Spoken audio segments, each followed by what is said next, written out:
नमस्कार, मैं हूं सौरभ द्विवेदी और आप देख रहे हैं DLallanTop.com के पॉलिटिकल किस्सों की खास सीरीज मुख्यमंत्री। इस बार हम बात कर रहे हैं गुजरात के मुख्यमंत्रियों के बारे में और इस एपिसोड में आप जानेंगे नरेंद्र मोदी के मुख्यमंत्री बनने की कहानी।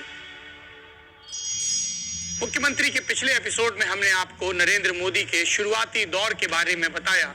ये भी बताया कि कैसे केशुभाई पटेल और शंकर सिंह वाघेला के झगड़े में नरेंद्र मोदी ने अपना रोल अदा किया था और आखिरी में शंकर सिंह वाघेला ने जिन शर्तों को भारतीय जनता पार्टी के आला कमान के सामने रखा था, उनमें से तीसरी शर्त कि नरेंद्र मोदी को गुजरात से बाहर भेजा जाए, उसके चलते उन्हें अपना गृह राज्य छोड़ना पड़ा।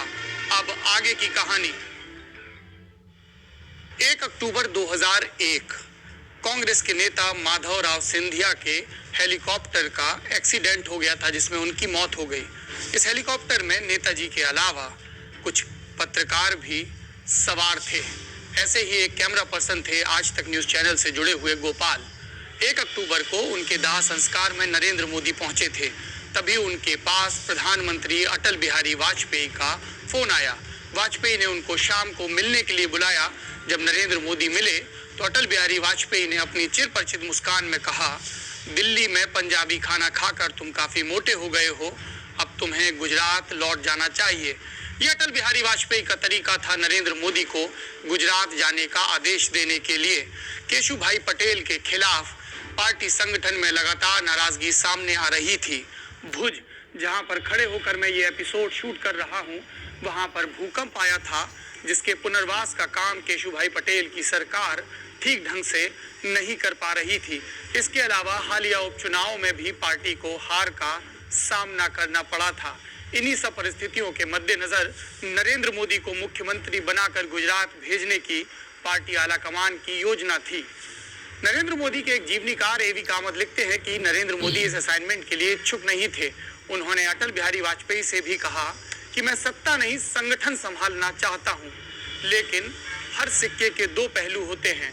एक ये जीवनीकार हैं जो नरेंद्र मोदी के त्याग की कहानी बता रहे हैं, वहीं कुछ दूसरे स्रोत हैं जो बताते हैं कि कैसे नई दिल्ली में रहते हुए नरेंद्र मोदी अपनी वापसी की तैयारियां कर रहे थे। नरेंद्र मोदी गांधीनगर से नई दिल्ली तो पहुंच गए थे, लेकिन उनका मन अभी भी अपने गृह राज्य में ही लगा हुआ था। शंकर सिंह वाघेला ने खजुराहो कांड के कुछ समय बाद जब दूसरी बार बगावत की तो नरेंद्र मोदी को संघ के नेताओं से ये कहने का मौका मिल गया कि देखिए, मेरा अंदेशा ठीक था और केशुभाई पटेल ना तो सरकार संभाल पाए ना संगठन, और शंकर सिंह वाघेला ने दूसरी बार बगावत कर दी। इस दौरान टीवी चैनलों का दौर शुरू हो चुका था और ऐसे में कभी कभी नरेंद्र मोदी को भी अपना पक्ष रखने का मौका मिल जाता था। वह जब भी पार्टी के हेडक्वार्टर में होते थे तब पत्रकारों के साथ अपने संबंध मजबूत करने में लगे रहते थे। इस दौरान वो केशुभाई पटेल के खिलाफ भी लॉबिंग करने में लगे हुए थे। आउटलुक के संपादक रहे विनोद मेहता एक मैगजीन को दिए इंटरव्यू में बताते हैं कि 2001 में नरेंद्र मोदी मुझसे मिलने आए। उनके खिलाफ कुछ दस्तावेज थे जो केशुभाई पटेल के खिलाफ जाते थे।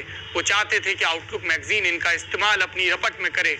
इसके कुछ महीनों के बाद मुझे पता चला कि नरेंद्र मोदी गुजरात के नए मुख्यमंत्री होंगे। लेकिन नरेंद्र मोदी को मुख्यमंत्री बनाया जाना इतना आसान भी नहीं था। केशुभाई पटेल शंकर सिंह वाघेला के लिए एक बार कुर्सी खाली कर चुके थे, वो दोबारा ये करने के लिए तैयार नहीं थे। शुरुआती दौर में उन्होंने अपने समर्थक करीब आधा दर्जन वरिष्ठ विधायकों को नई दिल्ली में अपना पक्ष रखने के लिए भेजा, लेकिन पार्टी आलाकमान के दबाव के सामने इन विधायकों ने ही अपना पक्ष बदल लिया और इसके बाद भारतीय जनता पार्टी के शीर्ष नेतृत्व ने अपने 3 वरिष्ठ नेताओं को ये जिम्मेदारी दी कि वो नरेंद्र मोदी के नाम पर दिल्ली और गुजरात में आम सहमति कायम करवाएं। नरेंद्र मोदी भी जानते थे कि गुजरात का विधायक दल उन्हें पसंद नहीं करेगा और इसीलिए वो अपना नाम नई दिल्ली के जरिए प्रस्तावित करवा रहे थे। जब संघ ने उनके नाम पर मुहर लगवा दी तो पार्टी के नेतृत्व को बल मिल गया और ऐसे में 3 नेता जना कृष्णमूर्ति, कुशाभाऊ ठाकरे और मदन लाल खुराना को ये जिम्मेदारी दी गई कि वो गुजरात जाकर नरेंद्र मोदी के पक्ष में फैसला करवाएं। 5 अक्टूबर को नरेंद्र मोदी मदन लाल खुराना के साथ गांधीनगर पहुंचे। उसके पहले केशुभाई पटेल अपना विरोध जताते हुए ये तक कह चुके थे कि अगर मुझे इस बार मुख्यमंत्री के पद से हटाया गया तो मैं राजनीति से संन्यास ले लूंगा।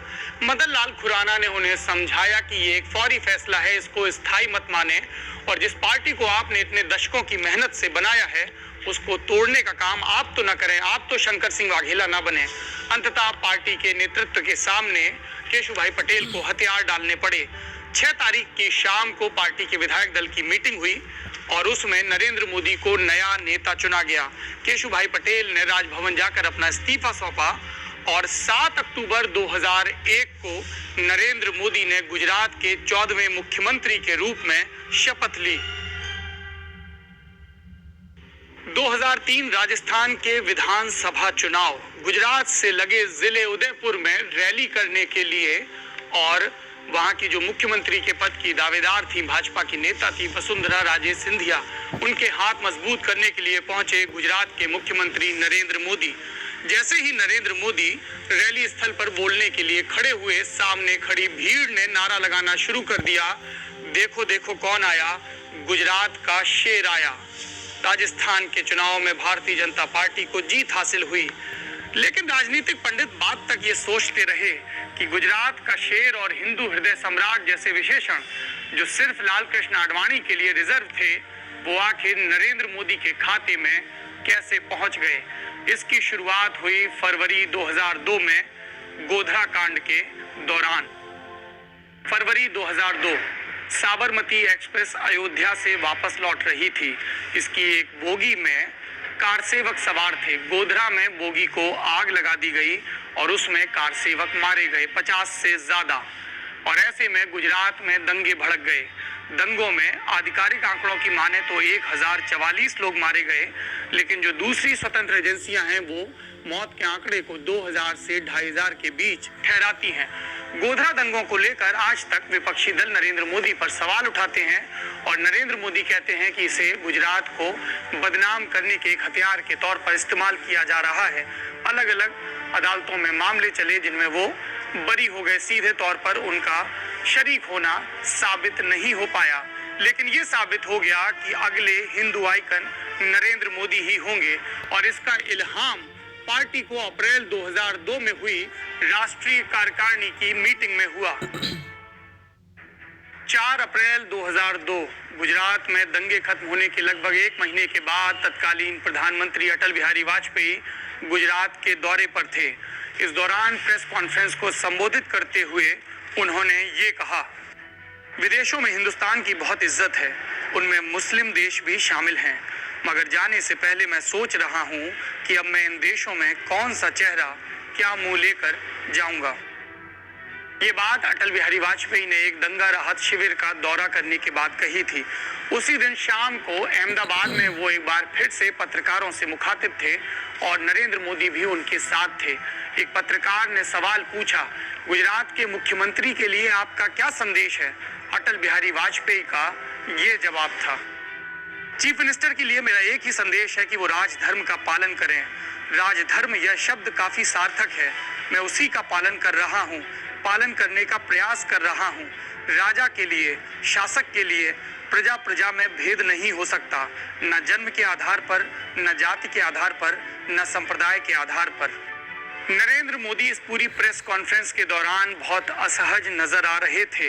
जब अटल बिहारी वाजपेयी ने राजधर्म का जिक्र किया तो उनकी बेचैनी बढ़ गई और वाजपेयी को बीच में ही काटते हुए वो बोले, हम भी तो यही कर रहे हैं साहब। अटल बिहारी वाजपेयी भी समझ गए कि अब स्थिति अनियंत्रित हो सकती है। उन्होंने अपनी बात को ये कहकर खत्म किया कि मुझे पूरा भरोसा है कि नरेंद्र भाई भी यही कर रहे हैं, लेकिन भरोसा दरक चुका था।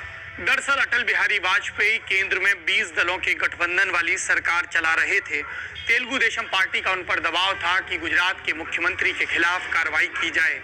उधर खनन मंत्री रामविलास पासवान भी गुजरात के दंगों के विरोध में कैबिनेट से इस्तीफा दे चुके थे। अटल बिहारी वाजपेयी के पास कोई विकल्प नहीं बचा था। वो एक मुख्यमंत्री के लिए अपनी प्रधानमंत्री की कुर्सी दांव पर नहीं लगाना चाहते थे। 11 अप्रैल 2002 नई दिल्ली से गोवा एक जहाज रवाना होता है, क्योंकि गोवा में भारतीय जनता पार्टी की राष्ट्रीय कार्यकारिणी की मीटिंग हो रही है। जहाज में 4 लोग सवार हैं, अटल बिहारी वाजपेयी, लाल कृष्ण आडवाणी, जसवंत सिंह और अरुण शौरी। अभी कुछ ही रोज पहले भारतीय जनता पार्टी के नेता और प्रधानमंत्री अटल बिहारी वाजपेयी सिंगापुर के दौरे से वापस लौटे थे। दौरे में जाने से पहले उन्होंने आडवाणी और दूसरे लोगों को ये निर्देश दिया था कि मेरे आने तक गुजरात के मुख्यमंत्री का मामला सुलझा लिया जाए, लेकिन आडवाणी अटल बिहारी के लौटने तक मामले को लटकाए रखने में सफल साबित हुए। जैसे ही हवाई जहाज चलना शुरू हुआ, अटल बिहारी वाजपेयी, जो कि आडवाणी के ठीक सामने बैठे थे, उन्होंने अपने सामने पड़ा अखबार उठा लिया और पढ़ने लगे। आडवाणी ने भी यही किया। थोड़ी देर तक अरुण शौरी और जसवंत सिंह आपस में बात करते रहे। फिर अरुण शौरी आगे बढ़े और उन्होंने वाजपेयी जी के सामने से अखबार हटाते हुए कहा, आप लोग आखिर कब तक कतराते रहेंगे और एक दूसरे से बात नहीं करेंगे। ये सुनकर आडवाणी ने भी अखबार नीचे रख दिया। वाजपेयी ने अपना चिर परिचित मध्यम पॉज लेते हुए पहले तो ये कहा कि जना कृष्णमूर्ति की जगह वेंकैया नायडू को पार्टी का राष्ट्रीय अध्यक्ष बनाया जाए, और फिर बोले मोदी को जाना होगा। आडवाणी को संकेत साफ था। हवाई जहाज में यह तय हो गया था कि गोवा पहुंचते ही लाल कृष्ण आडवाणी नरेंद्र मोदी से इस्तीफा ले लेंगे, लेकिन गोवा में नरेंद्र मोदी के सिपहसालार किसी और ही तैयारी में मुब्तला थे। 12 अप्रैल 2002 गोवा में भारतीय जनता पार्टी की राष्ट्रीय कार्यकारिणी की बैठक शुरू होती है। मंच पर बैठे हुए थे अटल और आडवाणी। एक एक करके मुख्यमंत्री और बड़े नेता आ रहे थे और अपना पक्ष रख रहे थे। नरेंद्र मोदी आए और उन्होंने लंबे भाषण में अपनी सरकार के कामों का बचाव किया। आखिरी में उन्होंने इस्तीफे की पेशकश कर दी। अटल बिहारी वाजपेयी को लगा कि उनका काम पूरा हो गया, लेकिन नरेंद्र मोदी ने जैसे ही इस्तीफे की पेशकश की, पंडाल में जगह जगह भारतीय जनता पार्टी और संघ के कार्यकर्ता खड़े हो गए और इस्तीफा मत दो और नरेंद्र मोदी जिंदाबाद के नारे लगाने लगे। बकौल अरुण शौरी एक सुनियोजित तख्तापलट था। अरुण शौरी और पार्टी की राष्ट्रीय कार्यकारिणी के दूसरे सदस्य आगे की पंक्ति में बैठे हुए थे।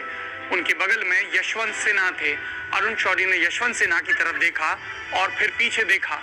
उन्हें लगा कि जैसे मंच से किसी ने इशारा किया हो और विरोध शुरू हो गया हो। अटल बिहारी वाजपेयी को भी समझ में नहीं आ रहा था कि अचानक ये स्थिति क्यों पैदा हो गई। नरेंद्र मोदी के भाषण के बाद एक छोटा अंतराल और फिर मंच पर पहुंचे अरुण जेटली। इस बीच एक त्वरित मीटिंग हो चुकी थी और उसमें लिए गए फैसलों को अंजाम तक पहुंचाने की जिम्मेदारी अरुण जेटली को दी गई थी। उन्होंने मंच पर जाकर एक प्रस्ताव पेश किया जिसमें कहा गया कि नरेंद्र मोदी के इस्तीफे के ऑफर को नामंजूर कर दिया जाए। उनके इस प्रस्ताव का समर्थन किया प्रमोद महाजन और केशु भाई पटेल ने। प्रमोद महाजन अटल बिहारी वाजपेयी के खासम खास। फिर अचानक से ऐसा क्यों हो गया कि वो अपने बाप जी के सामने ही विरोधी के तौर पर नजर आ रहे थे। दरअसल राष्ट्रीय स्वयंसेवक संघ के नेतृत्व ने भारतीय जनता पार्टी को ये स्पष्ट कर दिया था कि किसी भी कीमत पर नरेंद्र मोदी का इस्तीफा नहीं लिया जाना चाहिए। इससे पार्टी के काडर में एक गलत संदेश जाएगा, और यही बात अटल बिहारी वाजपेयी तक घुमा फिरा कर प्रमोद महाजन के जरिए पहुंचा दी गई। जब अटल बिहारी वाजपेयी को संघ का पूरा प्लान समझ में आ गया तो उनके भी तेवर बदल चुके थे। उस दिन शाम को जब गोवा में एक बड़ी रैली हुई तो अटल बिहारी वाजपेयी ने ये बोला, गुजरात में क्या हुआ?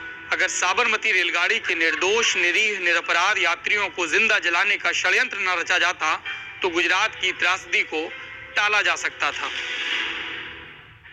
8 फरवरी 1994 भारत में क्रिकेट प्रेमियों के लिए यह दिन ऐतिहासिक है, क्योंकि इसी दिन कपिल देव ने 432वां विकेट लेकर रिचर्ड हेडली के सबसे ज्यादा टेस्ट विकेट के रिकॉर्ड को तोड़ा था। ये कारनामा हुआ था अहमदाबाद के मोटेरा स्टेडियम में। बाद में इसका नाम बदलकर सरदार पटेल स्टेडियम कर दिया गया। ये पॉलिटिकल किस्सा सुनाते सुनाते मैं अचानक क्रिकेट की गली में क्यों चला गया, क्योंकि इसी मोटेरा स्टेडियम में गुजरात की सियासत का भी एक महत्वपूर्ण अंक रचा गया था। 22 दिसंबर 2002 गुजरात में भारतीय जनता पार्टी ने बड़े पैमाने पर जीत हासिल की थी और इस तारीख को नरेंद्र मोदी दूसरी बार गुजरात के मुख्यमंत्री पद की शपथ ले रहे थे। इस शपथ ग्रहण समारोह में प्रधानमंत्री अटल बिहारी वाजपेयी, उप प्रधानमंत्री लालकृष्ण आडवाणी के अलावा तमिलनाडु की मुख्यमंत्री जयललिता, हरियाणा के मुख्यमंत्री ओम प्रकाश चौटाला और झारखंड के मुख्यमंत्री बाबूलाल मरांडी भी मौजूद थे। भारतीय जनता पार्टी को अपने इतिहास की सबसे बड़ी सफलता मिली थी। 182 में 127 सीटें। अभी एक साल पहले तो नरेंद्र मोदी कह रहे थे कि मैं गुजरात से 6 साल से दूर हूं, मुझे अब वहां का अंदाजा नहीं। फिर ये अचानक ऐसा कैसे हो गया कि भारतीय जनता पार्टी ने एक ऐतिहासिक जीत हासिल कर ली? ऐसा कैसे हो गया कि केशु भाई पटेल, जो उनके सबसे लोकप्रिय नेता थे, वो कैंपेन में सबसे आगे नहीं थे, फिर भी बीजेपी जीत गई। ये हुआ नरेंद्र मोदी की रणनीति के चलते। अप्रैल 2002 में गोवा से लौटने के बाद नरेंद्र मोदी को यह साफ हो चुका था कि अब संगठन के स्तर पर कोई उनको चुनौती नहीं देगा। जुलाई 2002 में उन्होंने विधानसभा भंग करने की राज्यपाल से सिफारिश कर दी। वो चाहते थे कि दंगों के बाद जो हालात पैदा हुए हैं, जो ध्रुवीकरण हुआ है, उसी के दौरान चुनाव हो जाएं ताकि उनकी पार्टी को फायदा पहुंचे। उस वक्त मुख्य चुनाव आयुक्त थे JM लिंगदो। लिंगदो ने अगस्त में अहमदाबाद और वडोदरा का दौरा किया और फिर चुनाव उस वक्त करवाए जाने से इनकार कर दिया। उनका कहना था कि अभी सांप्रदायिक तनाव है और चुनाव करवाने के लिए माकूल परिस्थितियां नहीं हैं।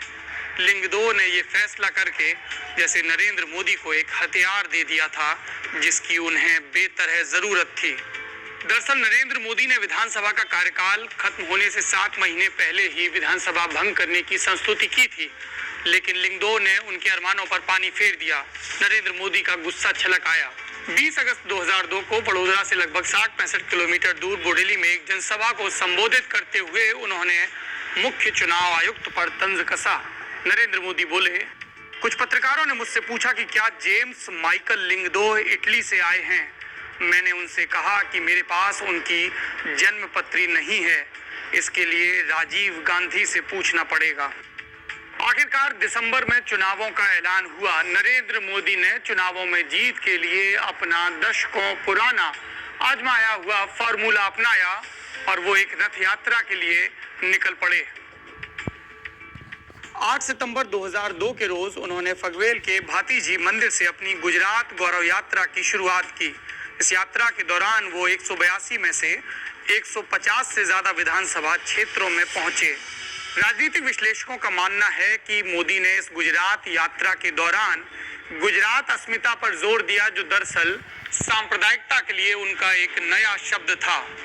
और अपनी बात के समर्थन में वो मोदी के इस भाषण को कोट करते हैं। नादियाड में भाषण देते हुए नरेंद्र मोदी ने कहा था, छद्म धर्मनिरपेक्ष कांग्रेस और परवेज मुशर्रफ एक ही भाषा में बात कर रहे हैं। गोधरा में जो हुआ, ये लोग उस पर एक भी शब्द नहीं बोलते हैं। गोधरा के बाद जो हुआ, उसके नाम पर ये लोग गुजरातियों को गाली निकाल रहे हैं। गुजरात गौरव यात्रा ने नरेंद्र मोदी को राज्य के सबसे बड़े नेता के तौर पर स्थापित कर दिया। दिसंबर में जब नतीजे आए तो इस स्थापना को स्थायी बल मिल गया और आज भी गुजरात में और अब तो देश में भी नरेंद्र मोदी का करिश्मा कायम है। हर बीतते बरस के साथ नरेंद्र मोदी ने सत्ता और संगठन पर अपनी पकड़ को मजबूत किया और इसी के सहारे 2007 और 2012 के चुनावों में भी जीत हासिल की। पार्टी में उनके खिलाफ छुटपुट बगावत होती रही, लेकिन नरेंद्र मोदी ने कुशलता से उसको किनारे कर दिया। 2012 में मसलन केशुभाई पटेल ने गुजरात परिवर्तन पार्टी बनाकर नरेंद्र मोदी को चुनौती देने की कोशिश की, लेकिन उसका नतीजा सिफर रहा। नरेंद्र मोदी ने शुरुआत हिंदुत्व का पैरोकार बन के की थी, लेकिन बाद में वो गुजरात मॉडल की पैरवी करने लगे। क्या है नरेंद्र मोदी का गुजरात मॉडल? बकौल नरेंद्र मोदी, गुजरात मॉडल ये है कि 24 घंटे सभी को बिजली मिले, फीडर अलग अलग हो, ऊर्जा के वैकल्पिक स्रोतों पर काम हो। गुजरात को उन्होंने एक टूरिज्म हब के तौर पर प्रमोट करने में सफलता हासिल की है। इसके अलावा उनका दावा है कि सरकारी नौकरियों में, सरकारी भर्तियों में पारदर्शिता कायम की गई है और विकेंद्रीकरण सुनिश्चित हुआ है। नरेंद्र मोदी ने शंकर सिंह वाघेला के फॉर्मूले को आगे बढ़ाया और सरकार को लोगों के दरवाजे तक पहुंचाने का वो दावा करते हैं। इसके अलावा इन्वेस्टर्स के लिहाज से गुजरात को एक फेवरेट स्पॉट बनाने में नरेंद्र मोदी को उनकी सरकार के आंकड़ों के मुताबिक मदद मिली है। जब नैनो से प्लांट गुजरात आया तो इसको पूरे कारोबारी जगत में सराहा गया। इन सब चीजों को नरेंद्र मोदी ने बखूबी प्रोजेक्ट भी किया। इसके अलावा उन्होंने निर्ममता से विधायकों के टिकट काटे, संगठन में फेरबदल किए और 2007 और 2012 में भी आराम से जीत हासिल की। खेल शुरू हुआ 2012 के बाद। वो चुनाव जीते और पहली मर्तबा उन्होंने मीडिया को गुजराती के बजाय हिंदी में संबोधित किया। दरअसल वो इस बार गुजरात की जनता को नहीं, देश की जनता को संबोधित कर रहे थे। नरेंद्र मोदी की कोर टीम ने गुजरात में तीसरी जीत के बाद नरेंद्र मोदी को भावी प्रधानमंत्री के रूप में प्रोजेक्ट करने की तैयारियां शुरू कर ली थी। संघ में भी इस बात की सुगबुगाहट थी कि 2009 में आडवाणी को पीएम इन वेटिंग बताकर मैदान में उतरा गया और मात हासिल हुई। ऐसे में क्या भारतीय जनता पार्टी को एक नए चेहरे को आगे करना चाहिए। आडवाणी अपना दावा खोने के लिए तैयार नहीं थे। उन्हें दिल्ली में बैठे अपने दूसरे सिपा सालारों पर भरोसा था, जिनके नाम सुषमा स्वराज और वेंकैया नायडू जैसे नेता शामिल हैं। लेकिन नरेंद्र मोदी संघ और कार्यकर्ताओं तक अपनी बात पहुंचाने में सफल हो चुके थे। गुजरात का चौथी बार मुख्यमंत्री बनने के बाद नरेंद्र मोदी हर मुमकिन मौके पर देश के अलग अलग इलाकों में जाकर अपनी बात रख रहे थे। गुजरात मॉडल की बात देश के सामने पेश कर रहे थे। भारतीय जनता पार्टी में भी उनके लोग उनके आगमन की तैयारियों में लगे हुए थे, दिल्ली केंद्र में आने की तैयारियों में। 8 जून 2013 लोकसभा चुनाव से लगभग 1 साल पहले का वक्त, एक बार फिर से गोवा में भारतीय जनता पार्टी की राष्ट्रीय कार्यकारिणी की मीटिंग होने जा रही थी। मीटिंग को कवर करने के लिए पहुंचे पत्रकारों से बात करते हुए उस वक्त के पार्टी प्रवक्ता और अब नरेंद्र मोदी की सरकार में कैबिनेट मंत्री प्रकाश जावड़ेकर ने मुस्कुराते हुए कहा, शाम तक इंतजार करिए, आपको एक अच्छी खबर मिलेगी। ऐसा नहीं है कि मीडिया की नजरें सिर्फ गोवा में ही थी, दिल्ली में भी एक नजर टिकी हुई थी, क्योंकि भारतीय जनता पार्टी के वरिष्ठ नेता लाल कृष्ण आडवाणी कोप भवन में बैठे हुए थे। उन्होंने राष्ट्रीय कार्यकारिणी की मीटिंग में जाने से इनकार कर दिया। सुषमा स्वराज समेत कई नेताओं ने मान मनवल की कोशिश की, लेकिन कामयाब नहीं हुए। ऐसे में राजनाथ सिंह ने पत्रकारों से बात करते हुए कहा कि आडवाणी जी की तबीयत नासाज है और हम किसी को भी राष्ट्रीय कार्यकारिणी में आने के लिए बाध्य नहीं कर सकते। आडवाणी की ये तुरुप चाल भी फेल हुई। संघ ने स्पष्ट कर दिया था कि अब भारतीय जनता पार्टी का लोकसभा में नेतृत्व नरेंद्र मोदी ही करेंगे। और ऐसे में 9 जून 2013 को राष्ट्रीय कार्यकारिणी की समाप्ति के बाद पार्टी ने पत्रकारों के सामने ऐलान किया कि जो राष्ट्रीय चुनाव समिति बनाई गई है, नरेंद्र मोदी को उसका संयोजक बनाया गया है। ये परोक्ष रूप से नरेंद्र मोदी की दावेदारी का ऐलान था।